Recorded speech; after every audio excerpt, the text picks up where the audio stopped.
मार डालती थी। एक रात वो बातें कर रही होती है।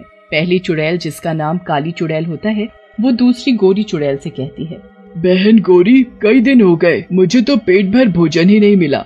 ऐसा ही रहा तो मैं भूखी रह जाऊंगी। सही कह रही हो बहन, लेकिन अब हम कर भी क्या सकते हैं। कोई भी गांव वाला डर के मारे यहाँ से आता जाता भी तो नहीं। अब सबको पता चल चुका है कि यहाँ हमारा वास है और सब यहाँ आने से डरने लगे हैं। बहन, अगर कोई यहाँ नहीं आएगा तो ना आए, लेकिन हम तो जा सकते हैं ना वहाँ।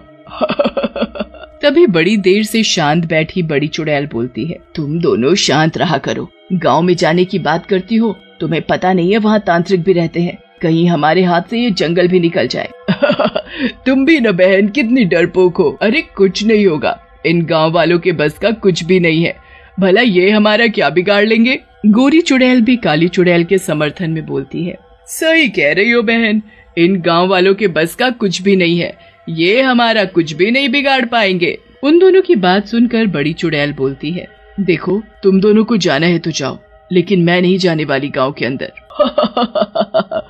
तुम्हारी मर्जी, हम दोनों तो चले।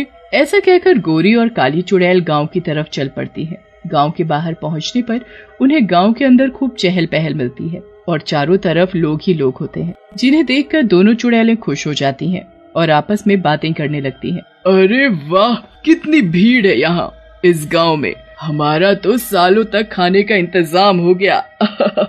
सही कह रही हो बहन, लेकिन हम अगर इस तरह से गांव के अंदर गए तो गांव के लोग हमें देखकर डर जाएंगे और हमें यहाँ से भगा देंगे। हम दोनों को गांव के अंदर जाने के लिए भेष बदलना होगा। ऐसा कहकर दोनों चुड़ैलें अपना भेष बदल लेती हैं। दोनों बहुत ही सुंदर लड़कियां बन जाती हैं। गोरी चुड़ैल काली चुड़ैल को देखकर बोलती है, अरे वाह काली चुड़ैल, तुम तो बहुत ही खूबसूरत लग रही हो। कहीं ऐसा ना हो गांव वाले पीछे ही ना पड़ जाए तुम्हारे। क्या बहन, तुम भी जरा अपने आप को देखो, बिल्कुल गोला बम लग रही हो। वो दोनों गांव के बाहर खड़े होकर बात कर रही होती हैं। तभी एक गांव वाला, जिसका नाम भीमा होता है, उन्हें दूर से ही देख रहा होता है। वो वहां आता है और उन दोनों को बोलता है, अरे तुम दोनों खूबसूरत लड़कियां इस गांव की तो नहीं लगती। यहाँ क्या कर रही हो और क्या नाम है तुम्हारा? सही कह रहे हो आप, हम इस गांव के नहीं हैं। हमें दूसरे गांव में जाना था, लेकिन रास्ता भटक जाने की वजह से हम यहाँ आ गई हैं। पता नहीं हम अपने गांव वापस कैसे जाएंगी। मेरा नाम पूजा है और इसका सीमा है। तुम दोनों को चिंता करने की जरूरत नहीं है। जब तक आप लोग चाहो यहाँ रह सकती हो। मेरे पास गांव में ही एक दूसरा मकान है जो कि काफी दिनों से खाली है। फिर भीमा उन दोनों को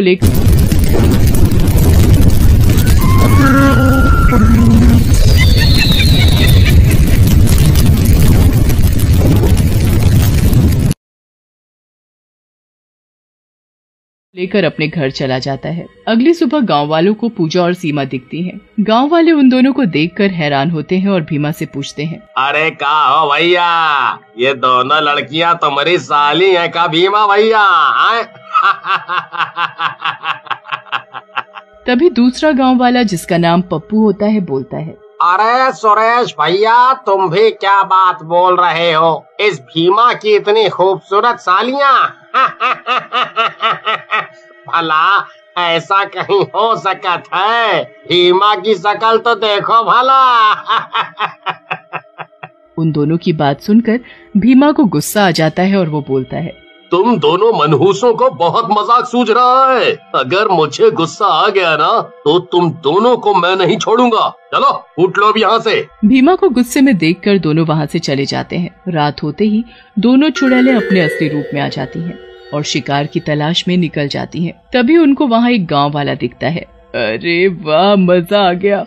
कितना मोटा ताजा गाँव वाला आ रहा है, इसे तो खाकर मजा ही आ जाएगा। चलो काली चुड़ैल, इसका शिकार करते हैं और अपनी भूख शांत करते हैं। ऐसा कहकर दोनों चुड़ैल उस गांव के पास जाती हैं। चुड़ैल को देखकर गांव वाला घबरा जाता है और बोलता है, अरे मर गया रे, ये तो चुड़ैला है। ये यहाँ कहाँ से आ गई? इससे पहले कि ये मुझे मार डाले, मुझे यहाँ से भाग लेना चाहिए। ऐसा कहकर गांव वाला वहां से भागने की कोशिश करता है, लेकिन दोनों चुड़ैलें उसको पकड़ लेती हैं। राजा, कहाँ तक भागोगे? हम दोनों से आज तक कोई नहीं बचा है। ऐसा कहकर चुड़ैल एक गांव वाले को पकड़कर मार डालती है और खा जाती है। आज भूख मिटी है कितने दिनों बाद।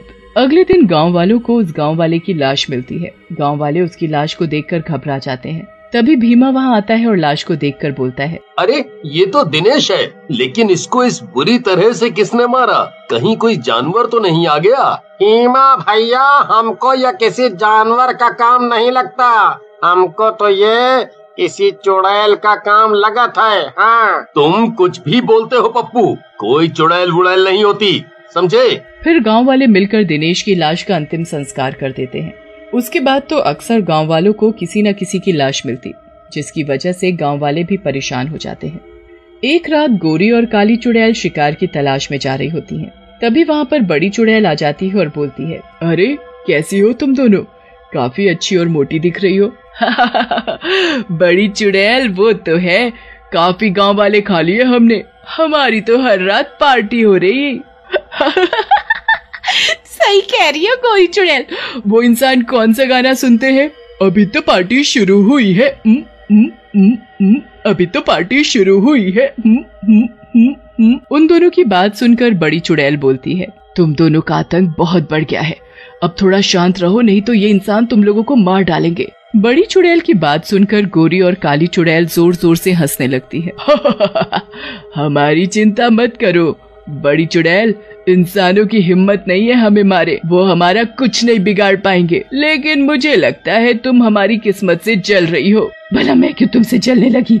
मैं तो दोस्त होने के नाते तुम्हें सिर्फ समझाने आई थी, बाकी तुम्हारी मर्जी। ऐसा कहकर बड़ी चुड़ैल वहाँ से चली जाती है। उसी गांव में राजा नाम का एक मनचला रहता था। एक दिन उसकी नजर पूजा और सीमा पर पड़ती है। वो उन्हें देखता ही रह जाता है और उनके पास जाता है। आप दोनों तो बिल्कुल फिल्म की हीरोइन लग रही हैं।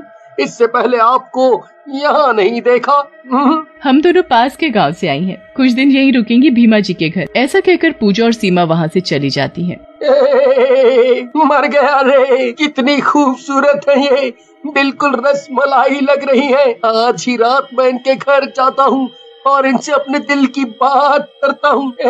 राजा रात में छुपकर पूजा और सीमा के घर पहुँच जाता है और उनके घर की खुली हुई खिड़की से अंदर झांकता है, लेकिन अंदर का नजारा देखकर वो घबरा जाता है। अंदर पूजा और सीमा चुड़ैल के रूप में एक इंसान को खा रही होती है। बेटा राजा, बाल बाल बच गया, नहीं तो ये दोनों रसमलाई तेरी जलेबी बना कर खा जाती। इससे पहले इनको पता चले, भाग यहाँ से। राजा वहाँ से भाग जाता है और अगली सुबह भीमा से रात की सारी बात बताता है, जिसे सुनकर भीमा गुस्से में बोलता है, अरे ओ मजनू की औलाद, तेरे हिसाब से वो दोनों लड़कियां चुड़ैल हैं?